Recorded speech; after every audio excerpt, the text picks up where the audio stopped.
إن الحمد لله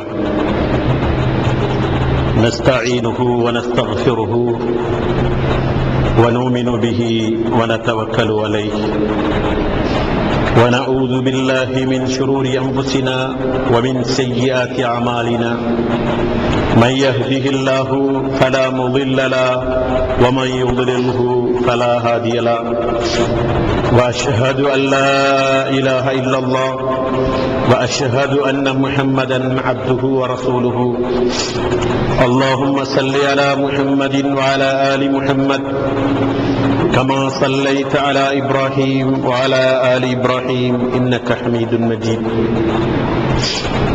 اللهم بارك على محمد وعلى آل محمد كما باركت على إبراهيم وعلى آل إبراهيم إنك حميد مجيد إن الله تعالى يقول في قرآنه القديم وفرقانه المجيد أعوذ بالله من الشيطان الرجيم يا أيها الذين آمنوا اتقوا الله حق تقاته ولا تموتن إلا وأنتم مسلمون يا أيها الناس اتقوا ربكم الذي خلقكم من نفس واحدة وخلق منها زوجها وبث منهما رجالا كثيرا ونساء واتقوا الله الذي تساءلون به والأرحام إن الله كان عليكم رقيبا يا أيها الذين آمنوا اتقوا الله وقولوا قولا سديدا يصلح لكم أعمالكم ويغفر لكم ذنوبكم ومن يطع الله ورسوله فقد فاز فوزا عظيما فإن أصدق الحديث كتاب الله وخير الهدي هدي محمد صلى الله عليه وسلم وشر الأمور محدثاتها فإن كل محدثة بدعة وكل بدعة ضلالة وكل ضلالة في النار. அளவற்ற அருளாளனும் நிகரற்ற அன்புடையோருமாகிய எல்லாம் வல்ல அல்லாஹு தஆலாவுடைய திருப்பெயரால் ஆரம்பம் செய்கின்றேன். ஸலவாத்தும் ஸலாமும் எங்களுடைய தலைவர் நபிகள் நாயகம் ஸல்லல்லாஹு அலைஹி வஸல்லம் அவர்கள் மீதும் அவர்களுடைய வாழ்க்கை வழிமுறைகளை பின்பற்றி நடந்த சஹாபாக்கள், தாபியீன்கள், தபஅ தாபியீன்கள் எம் அனைவர் மீதும் உண்டாக வேண்டும் என்று பிரார்த்தித்துக் கொள்கின்றேன். எல்லாம் வல்ல அல்லாஹு தஆலாவுடைய பேரருளால் அவனுடைய கடமையை நிறைவேற்றுவதற்காக வேண்டி இங்கு குழுமியிருக்கின்ற இஸ்லாமிய சகோதரர்களே, பெரியோர்களே, நாம் எல்லோரும் இந்த உலக வாழ்க்கையிலும் நாளை மறுமை வாழ்க்கையிலும் வெற்றி அடைய வேண்டும் என்பதற்காக எவற்றையெல்லாம் எடுத்து நடக்க வேண்டும் என்று இஸ்லாமிய மார்க்கம் நமக்கு கட்டளை பிறப்பித்திருக்கிறதோ அந்த விடயங்களை முடியுமான அளவு எடுத்து நடந்து எவற்றையெல்லாம் தவிர்த்துக் கொள்ள வேண்டும் என்று எச்சரிக்கை செய்திருக்கின்றதோ அந்த விடயங்களிலிருந்து முற்று முழுதாக விலகி அல்லாஹ்வை பயந்து நடந்து கொள்ளுமாறு என்னையும் உங்களையும் கேட்டுக்கொண்டவனாக இந்த பிரசங்கத்தை ஆரம்பம் செய்கின்றேன். அன்பின் இஸ்லாமிய சகோதரர்களே, பெரியோர்களே, இன்றைய இந்த குத்துபாவில் அண்மை காலமாக இந்த நாட்டு முஸ்லிம்களுக்கு எதிராக நடந்தேறிக் கொண்டிருக்கின்ற நிகழ்வுகள் குறித்தும் அந்த சந்தர்ப்பங்களின் போது நாங்கள் எவ்வாறான ஒழுங்குகளை கடைபிடிக்க வேண்டும் என்பது குறித்தும் ஒரு சில விடயங்களை இந்த சந்தர்ப்பத்தில் நினைவுபடுத்தலாம் என்று விரும்புகின்றேன். அல்லாஹு தஆலா அல் குர்ஆனிலே நினைவூட்டல் பற்றி குறிப்பிடுகின்ற போது ஃபதக்கிர் ஃபஇன்ன ذிக்ரா தன்ஃபஉல் முஃமினீன், நீ நினைவூட்டு, நிச்சயமாக நினைவூட்டல் என்பது ஈமான் உள்ளவர்களுக்கு பயனளிக்கும் என்று குறிப்பிடுகிறான். அந்த வகையில் இந்த நினைவூட்டல் எனக்கும் உங்களுக்கும் முழு முஸ்லிம் சமூகத்திற்கும் பயனளிக்க வேண்டும் என்று முதற்கண் வல்ல அல்லாஹ்வை பிரார்த்தனை புரிந்து கொள்கிறேன். அன்புக்குரிய இஸ்லாமிய சகோதரர்களே, பெரியோர்களே, அண்மை காலமாக இலங்கை திருநாட்டில் முஸ்லிம்களுக்கு எதிராக அரங்கேற்றப்பட்டு வருகின்ற நிகழ்வுகள் குறித்து நாங்கள் நோக்குகின்ற போது இந்த நாட்டின் மீது பற்றுக்கொண்ட அனைவருக்கும் வேதனை அளிக்கின்ற சம்பவங்களாக இருக்கின்றன. முஸ்லிமாக இருந்தாலும் முஸ்லிம் அல்லாதவர்களாக இருந்தாலும் இது எங்கள் நாடு, இந்த நாட்டில் நிம்மதியாக சுபிட்சமாக நாங்கள் வாழ வேண்டும் என்று விரும்புகின்ற நாட்டு பற்றாளர்கள் அனைவருக்கும் கவலை அளிக்கின்ற சம்பவங்களாக அண்மை கால நிகழ்வுகளை நாங்கள் பார்க்கிறோம். கடந்த 30 வருட கால யுத்தத்தில் இலங்கையின் உயிர்களும் பொருளாதாரமும் அழிந்து சின்னாபின்னமாகி மீண்டும் இந்த நாடு தலை நிமிர்ந்து கொண்டிருக்கின்ற இந்த வேளையில் நாங்கள் பெற்றிருக்கின்ற அந்த வெற்றியையும் அமைதியையும் இந்த அண்மைக்கால நிகழ்வுகள் கேள்விக்குறியாக்கி விடுவோம் என்று அஞ்சுகின்ற நிலை இந்த இலங்கையில் வாழுகின்ற அனைவருக்கும் ஏற்பட்டிருக்கிறது. எங்கோ இந்த நாட்டில் மீண்டும் நிம்மதியற்ற ஒரு சூழல், பயங்கரமான ஒரு சூழல், உயிர்களின் பலி, பொருளாதாரத்தின் பலி நடந்தேறி விடுமோ என்ற ஒரு கவலையோடு இந்த நாட்டின் மீது நேசம் கொண்ட அனைவரும் சிந்திக்கின்ற ஒரு தருணத்தில் நாமெல்லாம் இருந்து கொண்டிருக்கின்றோம். இந்த நிகழ்வுகள் இந்த நாட்டில் மீண்டும் அரங்கேற்றப்பட இருக்கின்ற புதியதொரு அத்தியாயத்தின் ஆரம்பமாக இருக்குமோ என்று கூட நாம் அங்கலாய்க்க வேண்டிய நிலையில் இருக்கின்றோம். உண்மையில் இலங்கை முஸ்லிம்களை பொறுத்தவரைக்கும் அவர்கள் அன்று தொட்டு இன்று வரைக்கும் இந்த நாட்டின் அபிவிருத்தியிலும் வளர்ச்சியிலும் சுதந்திரத்திலும் தம்மாலான ஏன் தமது சக்திகளுக்கு அப்பாற்பட்ட பங்களிப்புகளை வழங்கி வந்தவர்கள். இந்த நாடு சிங்கள மன்னவர்களின் ஆட்சியில் இருந்த காலப்பகுதியில் அந்த மன்னர்களோடு கைகொடுத்து அவர்களுக்கு உதவி செய்த ஒரு பரம்பரையாக இந்த நாட்டு முஸ்லிம்கள் இருக்கிறார்கள். இந்த நாட்டை கைப்பற்றுவதற்காக போர்த்துகேயரும் ஒல்லாந்தரும் ஆங்கிலேயரும் படையெடுத்து வந்தபோது இந்த நாட்டு குடிமக்கள் என்ற வகையில் இந்த நாட்டின் சுதேச மக்களோடு சிங்கள பௌத்த தமிழ் மக்களோடு இணைந்து போராடிய வரலாறு இந்த நாட்டு முஸ்லிம்களுக்கு இருக்கிறது. மட்டுமல்லாது அன்று தொட்டு இன்று வரை மாறி மாறி வருகின்ற அரசாங்கங்களில் பங்களிப்பு செய்து ஒத்துழைப்பு செய்து இந்த நாட்டின் வளர்ச்சியில் அவர்கள் பங்காற்றி வந்திருக்கின்றார்கள். ஆங்கிலேயர்கள் இந்த நாட்டை சுரண்டிக் கொண்டிருந்த வேளையில் ஆங்கிலேயர்களுடைய ஆதிக்கத்தில் இருந்து இந்த நாடு மீள வேண்டும் என்பதற்காக சிங்கள சமுதாயம் போராடிய போது, தமிழ் சமுதாயம் போராடிய போது அந்த இரண்டு சமுதாயங்களோடும் இணைந்து போராடிய சமுதாயமாகவே முஸ்லிம் சமுதாயம் இருக்கிறது என்பதை இலங்கையின் வரலாறு மிக தெளிவாக எடுத்துச் சொல்கிறது. இன்னும் சொல்ல போனால்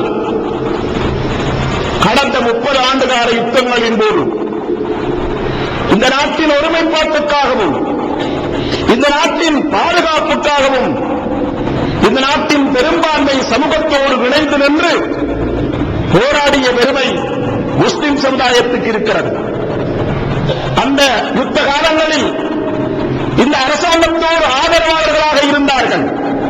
இந்த அரசாங்கத்தின் ராணுவத்திலே இருந்தார்கள், போலீசிலே இருந்தார்கள் என்ற காரணத்துக்காக பறிக்கப்பட்ட முஸ்லிம்களுடைய உயிர்கள், அழிக்கப்பட்டவருடைய பொருளாதாரங்கள் கொஞ்ச நஞ்சமல்ல.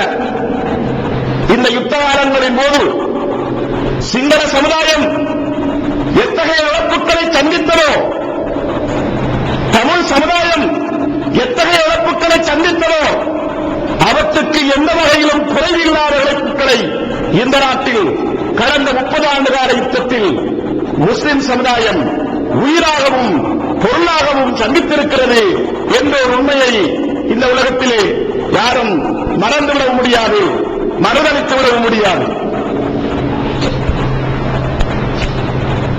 இலங்கை முஸ்லிம்களை பொறுத்தவரைக்கும் அவர்கள் எப்போதும் இந்த நாட்டின் விசுவாசிகளாக இருந்தவர்கள், இந்த நாட்டின் மீது பற்றும் பக்தியும் கொண்டவர்களாக இருந்தவர்கள், இருந்து வருகின்றவர்கள்.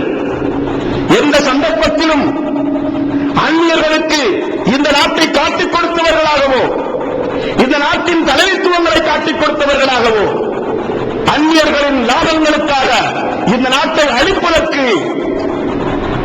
சம்பந்தப்பட்டவர்களாகவோ முஸ்லிம் சமுதாயம் இருக்கவில்லை. அன்று முதல் இன்று வரைக்கும் இந்த நாட்டு முஸ்லிம்கள் தேசப்பற்றோடுதான் இருக்கிறார்கள்.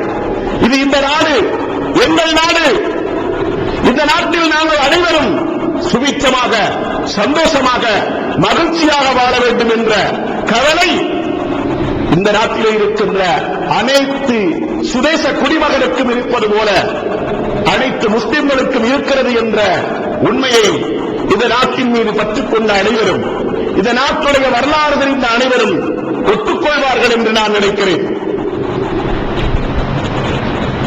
அன்புக்குரிய இஸ்லாமிய சகோதரர்களே, பெரியோர்களே, இவ்வாறு இந்த நாட்டின் சுதந்திரத்திலும், இந்த நாட்டின் முயற்சியிலும், இந்த நாட்டின் அபிவிருத்தியிலும் வளர்ச்சியிலும் பங்காற்றியவர்கள் என்ற காரணத்தினால் தான் அன்று தொட்டு இன்று வரைக்கும் முஸ்லிம் சமுதாயத்துக்கு மாறி மாறி வந்த அரசாங்கங்கள் கண்ணியம் எடுத்து வந்திருப்பதை பார்க்கிறோம். அவர்களுடைய சமய உரிமைகளை பின்பற்றி நடப்பதற்கு பூரணமான ஒரு சுதந்திரத்தை இந்த நாட்டு முஸ்லிம்களுக்கு அவர்கள் கொடுத்து வந்ததை பார்க்கிறோம். அவர்கள் சமய ரீதியாக பாதிக்கப்பட்ட போதெல்லாம் இது எங்களுடைய சமய உரிமையை பாதிக்கிறது, எங்களுக்கு மாற்றுச் சட்டம் வேண்டும் என்று கோரிக்கை விடுத்த சந்தர்ப்பங்களில் எல்லாம் இந்த நாட்டின் பெரும் தலைவர்கள் இந்த நாட்டு முஸ்லிம்களை கௌரவித்து அவர்களுடைய சமூகத்துக்கும் பங்கமில்லாத சட்டங்களை ஆக்கிக் கொடுத்து இந்த நாட்டு முஸ்லிம்களை கௌரவித்திருக்கிறார்கள். எந்த அளவுக்கு என்றால் இந்த நாட்டிலே வாழுகின்ற முஸ்லிம்கள் சகல உரிமைகளும் பெற்று வாழ்கிறார்கள், சுதந்திரங்களும் பெற்று வாழ்கிறார்கள். இஸ்லாமிய நாடுகளில் வாழ்கின்ற முஸ்லிம்களுக்கு கூட சில சந்தர்ப்பங்களில் இல்லாத உரிமைகளை இந்த நாட்டிலே இருக்கின்ற முஸ்லிம்கள் பெற்று வருகிறார்கள் என்ற பெருமையை நாங்கள் உலகமெல்லாம் சொல்லுகின்றோம். பல சந்தர்ப்பங்களிலே அரபு நாடுகளிலே, மற்ற நாடுகளிலே வாழ்கின்ற முஸ்லிம்கள் கருத்து சுதந்திரம் இழந்து தங்களுடைய அதிகப்படியான உரிமைகளை இழந்து வாழ்கின்ற சந்தர்ப்பங்களிலே இந்த நாடு எங்களை கௌரவித்திருக்கிறது. உங்கள் நாட்டை விட எங்கள் நாடு மிக சிறப்பான நாடு, இது ஒரு பௌத்த நாடாக இருந்தாலும், இது ஒரு முஸ்லிம் அல்லாத நாடாக இருந்தாலும் முஸ்லிம்களின் அருமை உரிமைகளை புரிந்து கண்ணியப்படுத்துகின்ற நாடு என்று பெருமைப்பட்டு வருகின்ற ஒரு சமுதாயமாக இந்த முஸ்லிம் சமுதாயம் இருக்கிறது என்பதையும் இந்த இடத்திலே நாம் நினைவு கூற வேண்டும்.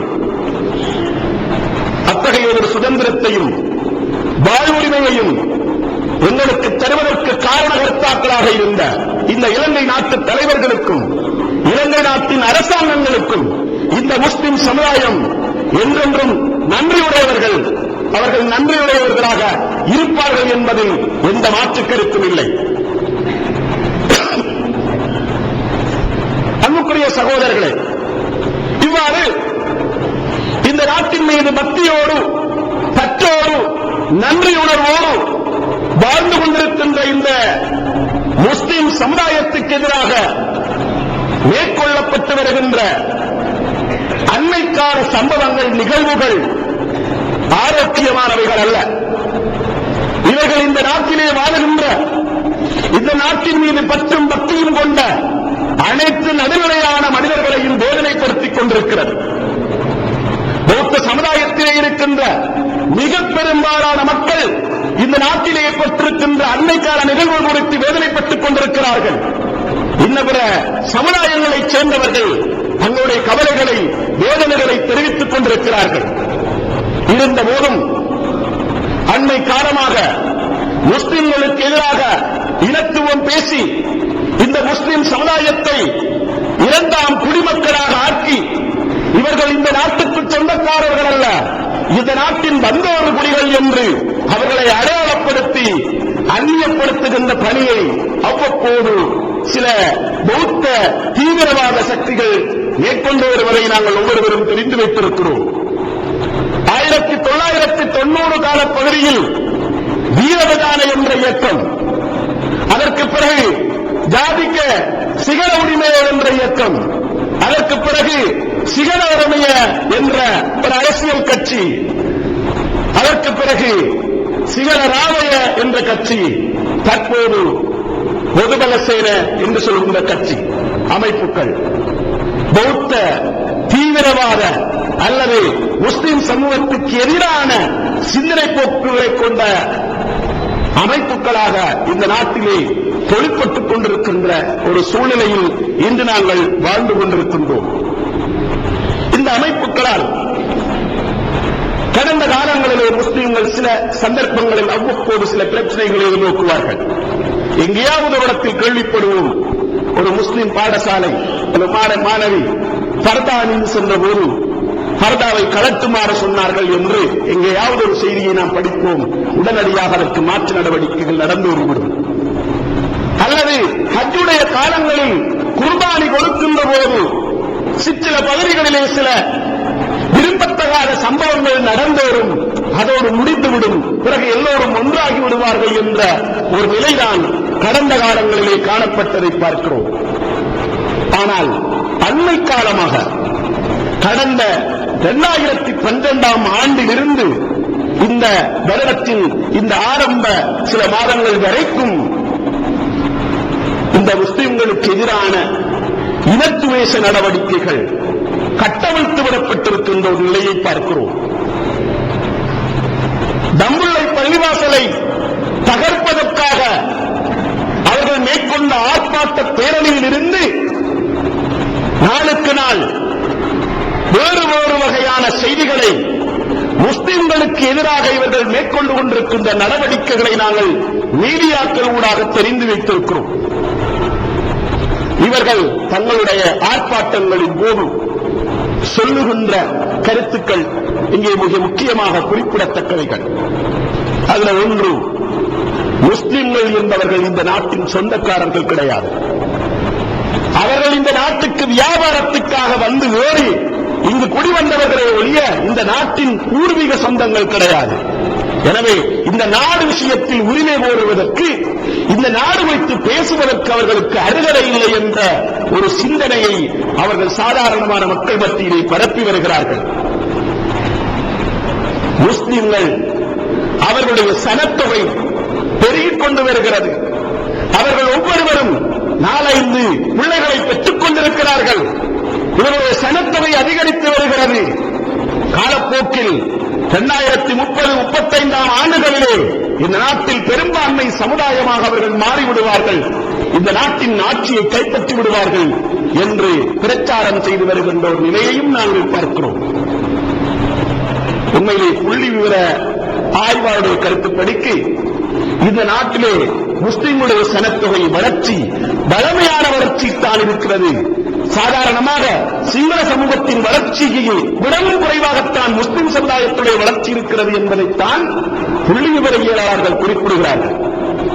ஆனால் அவர்கள் அந்த யதார்த்தத்துக்கு மாற்றமாக இப்படி ஒரு மாயையை சமூகத்திலே, குறிப்பாக சிங்கள சமுதாயத்திலே பரப்பி வருகின்ற நிலையை பார்க்கிறோம். இன்னும் ஒரு பக்கத்திலே முஸ்லிம்கள் கல்வியிலே முன்னணியில் வந்து கொண்டிருக்கிறார்கள். இவர்களுடைய அந்த கல்வி முன்னேற்றத்தை தடுத்து நிறுத்த வேண்டும். இப்படியான ஒரு முன்னேற்றத்தை இவர்கள் கால ஓட்டத்தில் அடைவார்களாக இருந்தால் இந்த நாட்டிலே இருக்கின்ற முக்கியமான பதவிகளில் எல்லாம் முஸ்லிம்கள் வந்தவர்கள் விடுவார்கள், நாங்கள் அடிமைப்பட்டு விடுவோம். எனவே அவருடைய கல்வி வளர்ச்சியை தடுத்து நிறுத்த வேண்டும் என்று திட்டமிட்டார்கள். அதனாலேதான் அண்மையிலே சட்டக்கல்லூரிக்கு தெரிவு செய்யப்பட்டவர்களில் அதிகமாக முஸ்லிம்கள் இருந்தார்கள் என்ற ஒரு காரணத்தை காட்டி நீதி அமைச்சராக ஒரு முஸ்லிம் இருந்தார், அவர் இவர்களுக்கு சலுகை அடிப்படையில் இத்தகையான ஒரு நுழைவுக்கு சந்தர்ப்பத்தை அளித்திருக்கிறார் என்ற அடிப்படையிலே கோஷங்கள் இடப்பட்டதையும் பெரிய ஆர்ப்பாட்டங்கள் நடந்ததையும் பார்க்கிறோம். இதுபோலவே முஸ்லிம்கள் கல்வி ரீதியாக பதவி ரீதியாக முன்னுக்கு வரக்கூடாது என்பதில் இந்த நாட்டிலே இருக்கின்ற 2 பெரும்பான்மை சமுதாயங்களும் மிகவும் கண்ணும் கருத்துமாக இருக்கின்ற நிலையை பார்க்கிறோம். ஆக கல்வி ரீதியாகவும் இந்த சமுதாயத்துக்கு எதிரான போராட்டங்கள் முன்னெடுக்கப்படுகின்றன. இந்த நாட்டுடைய பெரும்பாலான பொருளாதாரம் முஸ்லிம்களுடைய கைகளிலே இருக்கிறது. வர்த்தக நிறுவனங்களுக்கு அவர்கள் சொந்தக்காரர்களாக இருக்கிறார்கள். எனவே நாட்டின் முதுகெலும்புகளாக பொருளாதார முதுகெலும்புகளாக இருப்பதன் காரணமாக பொருளாதாரத்திலும் துறையிலும் அவர்களை வீழ்த்த வேண்டும் என்ற பிரச்சாரம் செய்யப்படுகிறது. உண்மையிலே முஸ்லிம்கள் பொருளாதாரத்துறை, இந்த நாட்டுடைய பொருளாதாரத்துறை புள்ளிவிவரங்கள் அடிப்படையில் பார்க்கிற போது அந்த அளவுக்கு முஸ்லிம்கள் முன்னிலையில் கிடையாது.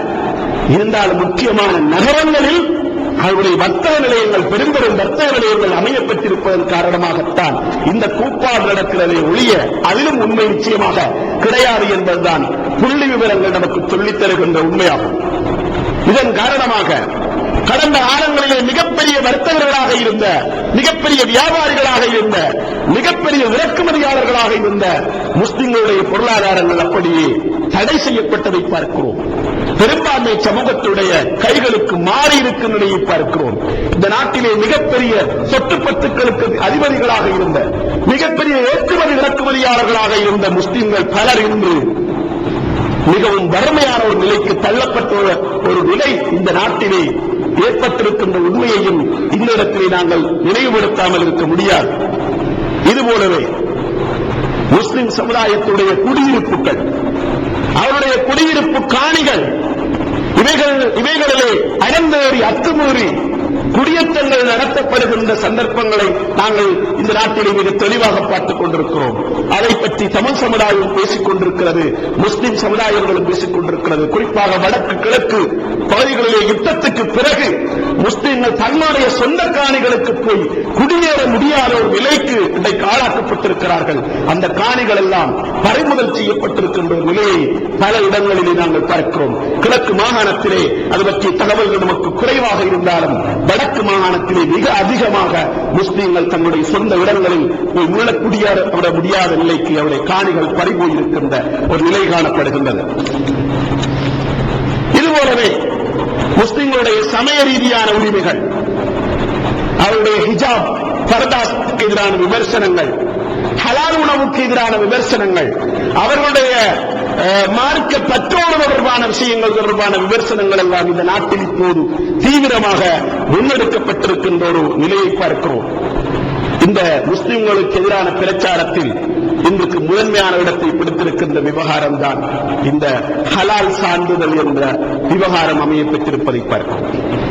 இப்போது அவர்களுடைய கோஷம் ஹலால் சான்றிதழ் ரத்து செய்யப்பட வேண்டும், இந்த நாட்டில் ஒரு சட்டம் தான் இருக்க வேண்டும், முஸ்லிம்களுக்கு என்ற சட்டம் இருக்கக்கூடாது, இந்த நாட்டில் இருக்கின்ற எல்லாரும் ஒரு வகையான உணவைத்தான் உண்ண வேண்டும் என்ற அடிப்படையிலே அவர்கள் தங்களுடைய பிரச்சாரங்களை முன்னெடுக்கிறார்கள்.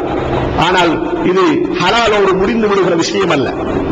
ஏனென்றால் அவருடைய கடந்த கால நகர்வுகளை நாங்கள் பார்க்கிற போது முஸ்லிம்களின் கல்வியில் கை வைத்திருக்கிறார்கள், பொருளாதாரத்தில் கை வைத்திருக்கிறார்கள், அவருடைய சமய ரீதியான உரிமைகளில் கை வைத்திருக்கிறார்கள், அவருடைய குடியிருப்புகளில் கை வைத்திருக்கிறார்கள், அவருடைய சனத்தொகையில் கை வைத்திருக்கிறார்கள். ஒட்டுமொத்தமாக முஸ்லிம் சமுதாயத்தை இந்த நாட்டிலே தலையெடுக்க முடியாத அடிமை சக்திகளாக மாற்றிவிடுவதுதான் இந்த எதிர்பிரச்சாரங்களுடைய நோக்கங்களாக இருக்கிறது என்பதை நாங்கள் இந்த இடத்திலே நாங்கள் கவனத்தில் கொள்ள முடிகிறது. இந்த ஹலால் என்கிற விடயத்தை மையமாக கொண்டு சிங்கள சமுதாயம் வித்தியாசமான ஒரு வழிநடத்தலுக்கு அழைத்துச் செல்லப்படுகிறது. இந்த ஹலால் சான்றிதழ் என்ற விடயத்தின் ஊடாக நாட்டில் இருக்கின்ற அனைவரும் ஹலால் சாப்பிட வேண்டும் என்று முஸ்லிம்கள் தூண்டுகிறார்கள் என்று பிரச்சாரம் பண்ணுகிறார்கள். உண்மையில் ஹலால் சான்றிதழ் வழங்குவது என்ற விஷயம் இந்த நாட்டிலே யாருக்கும் பலாத்காரப்படுத்தப்படவில்லை, நிர்பந்திக்கப்படவில்லை. ஆனால் அந்தந்த கம்பெனிகள், நிறுவனங்கள் தங்களுடைய பொருளாதாரத்தை முஸ்லிம்களுக்கு விற்கிறதாக இருந்தால் ஹலால் சான்றிதழ் எடுத்தால் தான் விற்கலாம் என்ற அடிப்படையில் போட்டி போட்டுக் கொண்டு ஹலால் சான்றிதழ்களை பெறுகிறார்கள். இலங்கையின் ஹலால் டிவிஷனிலே ஹலால் சான்றிதழ் பெற்றிருக்கின்ற நிறுவனங்களில் 185% நிறுவனங்கள் முஸ்லீம் அல்லாதவருடைய நிறுவனங்கள் என்ற ஒரு விடயத்தையும் இன்றைய புள்ளி விவரங்களின் அடிப்படையில் நாங்கள் பார்க்கிறோம். யாரையுமே ஹலால் சாப்பிடுவோம் என்ற சட்டத்தை முஸ்லீம்கள் போட இல்லை. உண்மையாக அவர்கள் ஹலால் சாப்பிட வருவார்களாக இருந்தால் அவர்களுக்கு ஆரோக்கியமானது, பாதுகாப்பானது, அதை இந்த நாட்டில் இருக்கின்ற மிக முக்கியமான தலைவர்களை சொல்கிறார்கள். அது தூய்மையான உணவு, சுத்தமான உணவு, நீங்க ஹலால் வானான் உடம்பு ஹராமா வேணும் கேட்கிறீங்க அப்படின்னு சொல்லி அந்த சமூகத்தை சார்ந்தவர்களை என்று பேசிக் கொண்டிருக்கின்ற நிலையை நாங்கள் காணுகின்றோம். இந்த ஹலால் சான்றிதழ் என்ற விடயத்தின் ஊடாக கோடிக்கணக்கான பணம் கொள்ளையிடப்படுகிறது. இந்த பணத்தை உலகத்தில் இருக்கின்ற பயங்கரவாத அமைப்புகளுக்கு இலங்கை முஸ்லிம்கள் கொடுத்துக் கொண்டிருக்கிறார்கள். இந்த நாட்டிலும் ஒரு பயங்கரவாதத்தை நோக்கி அவர்கள் நடைபெற்றுக் கொண்டிருக்கிறார்கள். இதற்கு பௌத்தர்களாகி நாங்கள் பணம் கொடுத்துக் கொண்டிருக்கிறோம் என்றெல்லாம் ஒரு விஷமத்தனமான பிரச்சாரம் இந்த ஹலால் என்ற விடயத்தை மையமாக வைத்து செய்யப்பட்டுக் கொண்டிருக்கின்ற நிலையை பார்க்கிறோம். இந்த ஹலால் என்ற விஷயத்தை மையப்படுத்தி இனத்துவேஷத்தை தூண்டுகின்ற போஸ்டர்கள் நிறைய அடிக்கப்பட்டிருக்கிறது, நிறைய பேனர்கள் கட்டப்பட்டிருக்கிறது, நிறைய துண்டு பிரசுரங்கள் வெளியிடப்பட்டிருக்கிறது. ஒட்டுமொத்தமாக முஸ்லிம் சமுதாயத்தை இந்த நாட்டில் தலைமுடிய வியாபார ரீதியில், கொடுக்கல் வாங்கல் ரீதியில், பொருளாதார ரீதியில் தலையெடுக்க முடியாத சக்திகளாக மாற்ற வேண்டும் என்பது இவர்கள் அனைத்து நடவடிக்கைகளுடைய முக்கியமான அம்சங்களாக இருப்பதை பார்க்கிறோம். இது சம்பந்தமாக நிறைய புத்தகங்கள் எழுதியிருக்கிறார்கள், நிறைய செய்தியாளர் மாநாடுகளை நடத்தி இருக்கிறார்கள், நிறைய பத்திரிகைகளில் செய்திகளை வெளியிட்டுக் கொண்டிருக்கிறார். நாளுக்கு நாங்கள் பத்திரிகைகளை படித்தால், ஊடகங்களை பார்த்தால் இது விடயமாகவே அதிகம் பேசப்பட்டுக் கொண்டிருக்கின்ற ஒரு நிலையை நாங்கள் பார்க்கிறோம். எந்த அளவுக்கு போயிட்டு சொன்னால், நாங்கள் பத்திரிகைகளில் செய்திகளை பார்க்கிறோம். வரக்கா போறையில் ஒரு சகோதரர் பலாப்பழம் வாங்க போயிருக்கிறார். அந்த பலாப்பழம் வாங்கினவருக்கு அது ஒத்துக்கொள்ள இல்லை, விலசரி வரலையோ அல்லது பழந்தெறி வரலையோ வானாண்டு போயிருக்கிறார். அந்த சகோதரர் கேட்கிறார், என்ன ஹலால் சின்னம் இல்லைண்டா வானாண்டு போறீங்க? பலாப்பழத்துக்கு ஹலால் சின்னம் இல்லைண்டா வானாண்டு போறீங்கன்னு சொல்லி அங்கு அவரை தூண்டுகிறார். ஒரு சகோதரர் போன் கடைக்கு போய் புதிய சிம் கேட்கிறார். அவர் கேட்ட இலக்கத்தில் ஒரு சிம் கிடைக்கல என்பதற்காக வேண்டி அவருக்கு வசதியான இலக்கத்தை பார்த்துக்கார கிடைக்கல. ஹலால் சின்னம் இல்லைண்டா போறீங்க அப்படி என்று கேட்டிருக்கிறார். பெட்ரோல் சட்டில் ஹலால் சின்னத்தை அடுக்கி வைத்திருக்கிறார். பெற்றோர்கள் லாம்பண்ணங்களை ஏற்றிச் செல்கின்ற பௌசர்களிலே ஹலால் சின்னத்தை அடுக்கி வைத்திருக்கிறார். இப்படி இந்த ஹலால் என்கிற ஒரு விஷயத்தை வேளனத்துக்குரிய ஒரு வெள்ளிநகையாக இருந்த ஒரு விஷயமாக இன்றைக்கு மாற்றி மிகப்பெரிய ஒரு சர்ச்சையாக இந்த நாட்டில் உருவாக்கி இருக்கின்ற ஒரு சூழ்நிலையை இன்றைக்கு நாங்கள் பார்த்துக் கொண்டிருக்கிறோம். அன்புக்குரிய சகோதரர்களே, இந்த நிகழ்வுகளை எல்லாம் நாங்கள் வைத்து பார்க்கிற போது நிச்சயமாக இந்த இனத்துவேச சக்திகளுடைய செயற்பாடு இந்த ஹலாலோடு முடிந்துவிடப் போவதில்லை. அவர்கள் நிறைய ஒவ்வொரு விடயங்களாக கை வைக்க இருக்கிறார்கள். அப்படியான ஒரு சூழ்நிலைத்தான் அவருடைய நடவடிக்கைகள் நமக்கு உணர்த்தி காட்டிக் கொண்டிருக்கிறது. இது முற்றிக்கொண்டு செல்லுமாக இருந்தால் இந்த நாட்டிலே ஒரு நிம்மதியற்ற ஒரு சூழல், கடந்த யுத்த காலங்களில் நாங்கள் நிம்மதியை இழந்து போன ஒரு சூழல், எப்போதும் அச்சத்தோடும் பீதியோடும் வாழ்ந்த ஒரு சூழல் இந்த நாட்டுக்கு வருமோ என்ற ஒரு பயம் இருக்கிறது. அல்லாஹு தஆலா பாதுகாக்க வேண்டும்.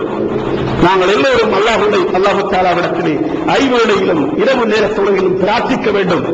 எங்களுக்கு இந்த நாட்டில் ஒற்றுமையான வாழ்க்கையைத்தான், நிம்மதியான சந்தோஷமான வாழ்க்கையைத்தான், எல்லா சமூகங்களும் ஒன்றிணைந்து வாழுகிற வாழ்க்கையைத்தான் என்று சொல்லி அல்லாஹு தஆலாவிடத்திலே பிரார்த்தனை புரிய நாங்கள் கடமைப்பட்டிருக்கிறோம்.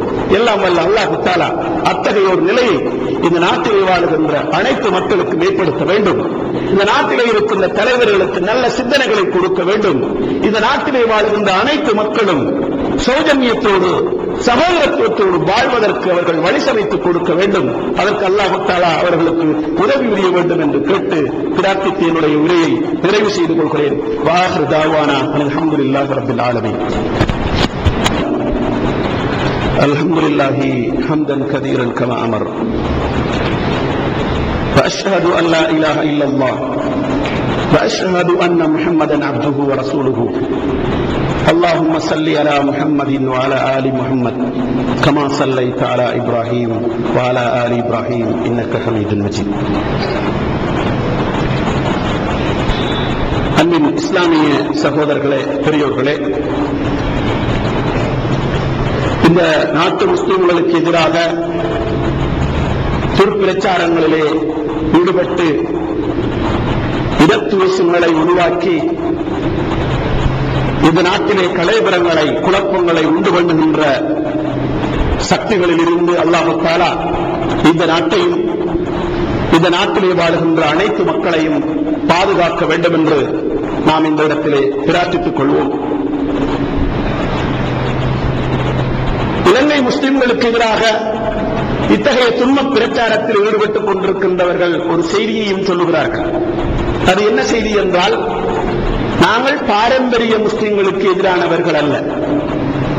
இந்த நாட்டிலே முஸ்லிம் சமுதாயத்திலே ஊடுருவி இருக்கின்ற வஹாபி சலபி என்று சொல்லுகின்ற இந்த அடிப்படைவாதிகளுக்கு எதிரானவர்கள் தான் நாங்கள். எனவே வஹாபிய சலபிய அடிப்படைவாதத்தை இந்த நாட்டில் இருந்து அழிப்பதுதான் எங்களுடைய போராட்டம் என்று சொல்கிறார்கள். ஆனால் இது இலங்கை முஸ்லிம்களை கூறுபடுத்துவதற்காக அவர்கள் சொல்லுகின்ற வாசகங்கள். வஹாபி சலபிக்கு எதிரான போராட்டம் என்றால் மற்ற ஆட்கள் எல்லாம் விலகிடுவாங்க. அவங்க வஹாபி சலபி என்று சொல்றது நம்மட பாஷையில சொல்றாங்க தௌஹீத் ஜமாத். தௌஹீத் ஜமாத்துக்கு எதிரான போராட்டம் தான் அவர்கள் சொல்லுகிற போராட்டம். அவர்கள் சொல்லுகிறார்கள் தௌஹீத் ஜமாத் இந்த வாசகத்தை பயன்படுத்தாட்டிலும் அவங்க சொல்றது வஹாபி சலபி என்று. அப்படி சொன்ன உடனே ஏனைய முஸ்லிம்கள் கொஞ்சம் விலகிடுவாங்க. அந்த நேரம் ஏனைய ஜமாத்தாக்கள் தௌஹீத் வஹாபி சலபிகளை காட்டிக் கொடுக்கிற வேலைகளையும் பார்ப்பாங்க. அப்படி ஒரு தந்திரோபாயத்தின் அடிப்படையில் தான் அவர்கள் செய்கிறார்கள். ஆனா உண்மை அப்படி இல்லை. தம்புள்ள பள்ளி வாசல் என்ன தௌஹீத் பள்ளியா உடைக்க போனது?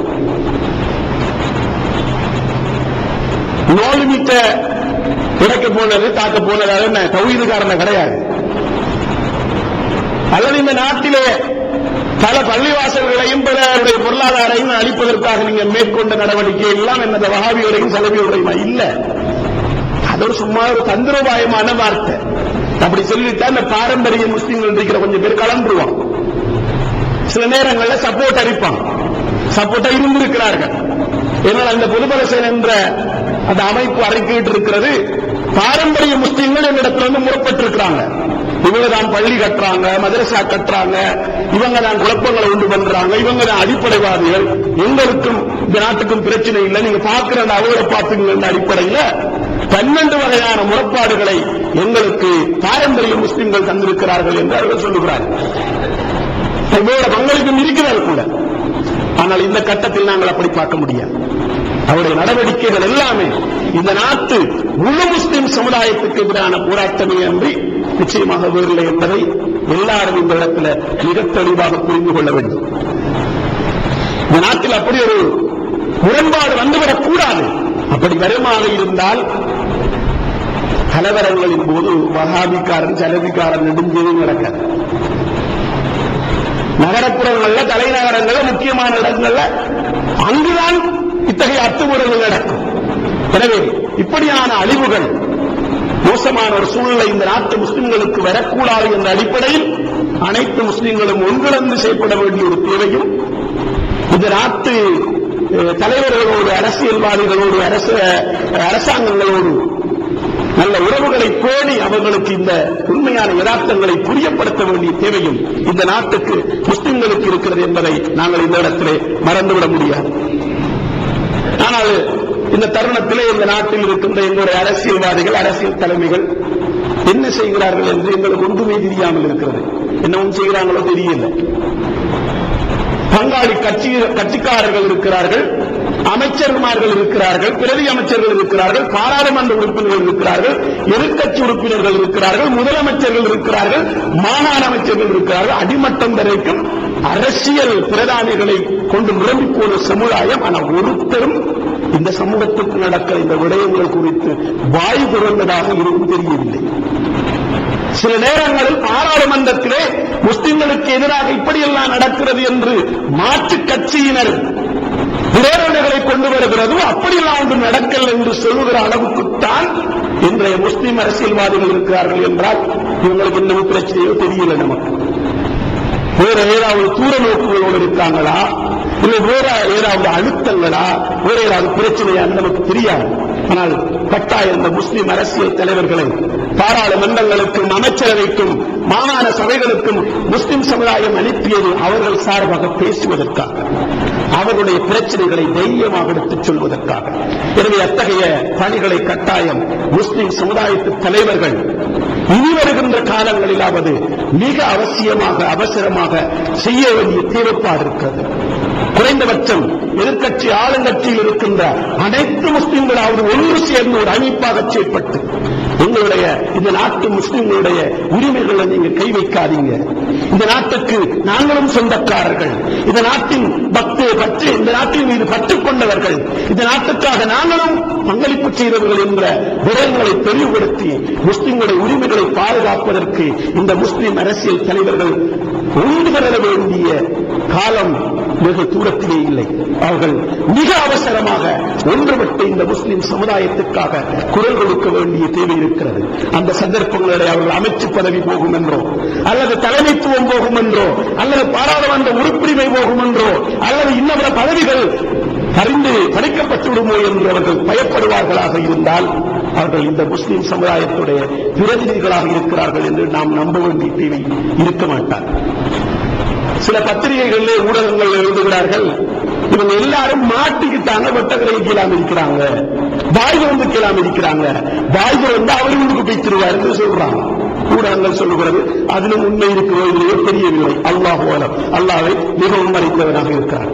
எனவே கட்டாயமாக இந்த அரசியல்வாதிகளும் இந்த முஸ்லிம் சமுதாயத்து தலைவர்களும் ஒன்று கூடி இந்த சமூகத்துடைய பாதுகாப்புக்காக, உரிமைகளுக்காக இந்த நாட்டின் அரசாங்கங்களோடு பேச வேண்டிய தேவைப்பாடுடையவர்களாக அவர்கள் இருக்கிறார்கள் என்பதை மறந்துவிட முடியாது. அன்புக்குரிய இஸ்லாமிய சகோதரர்களே, பெரியோர்களே, இவ்வாறு இந்த நாட்டு முஸ்லிம்களுக்கு எதிராக மேற்கொள்ளப்பட்டு வருகின்ற இந்த வன்முறைகள், அவர்களுக்கு எதிரான துருப்பிரச்சாரங்கள், இவர்களுக்கெல்லாம் பின்னணியிலே யார் இருக்கிறார்கள், என்ன இந்த நாட்டிலே நடக்கிறது, ஏன் இப்படி திடீர் என்று இப்படியான ஒரு சித்தாந்த ஒரு சிந்தனை வேகம் பெற்றது என்று கட்டாயமாக சிந்திக்க வேண்டிய தேவைப்பாடு இருக்கிறது. இது குறித்து ஆய்வு செய்கின்ற ஆய்வாளர்கள் பல கருத்துக்களை சொல்கிறார்கள். இதுக்கும் அரசாங்கத்துக்கும் நெருக்கமான தொடர்பு இருக்குது. அதனாலதான் இவர்கள் எல்லாம் செய்கிற எந்த ஒரு செயலையும் அரசாங்கத்தில் இருக்கிற யாருமே கண்டிக்காமல் பார்த்துக் கொண்டிருக்கிறார்கள். சில நேரங்கள் அரசாங்கத்தில் இருக்கிற அமைச்சர்கள் தூண்டி விடுகிற மாதிரி கதைகளை பேசுகிறார்கள்.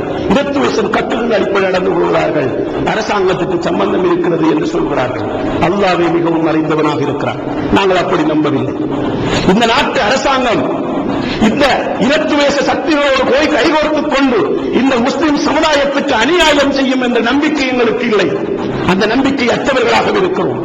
மீண்டும் இந்த அரசாங்கம் நிச்சயமாக கடந்த காலங்களிலே முஸ்லிம் சமுதாயத்துக்கு பாதுகாப்பு கொடுத்தது போல, முஸ்லிம் சமுதாயத்துடைய உரிமைகளை காத்துக் கொடுத்தது போல காக்கும் என்ற நம்பிக்கையைத்தான் இன்னும் இந்த முஸ்லிம் சமுதாயம் இருக்கிறது. எனவே இத்தகைய விஷமத்தனமான செயற்பாடுகளுக்கு அரசாங்கம் துணை போகாது என்றுதான் நாங்கள் நம்புகின்றோம். அல்லாஹ் தஆலா அப்படி வைத்துவிடக் கூடாது என்றும் நாங்கள் அல்லாஹ் தஆலாவிடத்திலே பிரார்த்தனை செய்ய வேண்டிய தேவைப்பாடு இருக்கிறது. இன்னும் ஒரு பக்கத்தில் ஆய்வாளர்களுடைய கருத்துப்படிக்கு இலங்கையில் இஸ்ரேல் தூதரகம் முயற்சிகள் முனைப்புகள் மேற்கொள்ளப்பட்டதற்கு பிறகு இஸ்ரேலுடைய ஊடுருவியல் காரணமாக இந்த நாட்டின் நிம்மதியை குலைக்கின்ற வேலைகளை அவர்கள் திட்டமிட்டு செய்து கொண்டிருக்கிறார்கள் என்ற கருத்தையும் சொல்கிறார்கள்.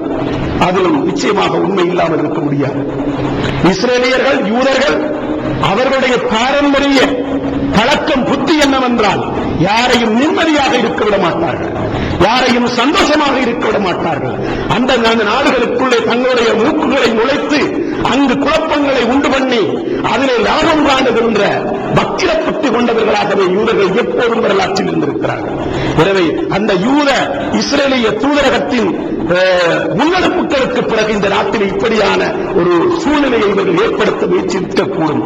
அவர்களுடைய முசாத் ஆய்வுகளை செய்திருக்கக்கூடும். இந்த நாட்டிலே நீங்கள் சிங்களவர்கள் வாழ்கிறீர்கள், தமிழர்கள் வாழுகிறீர்கள், முஸ்லிம்கள் வாழுகிறீர்கள்.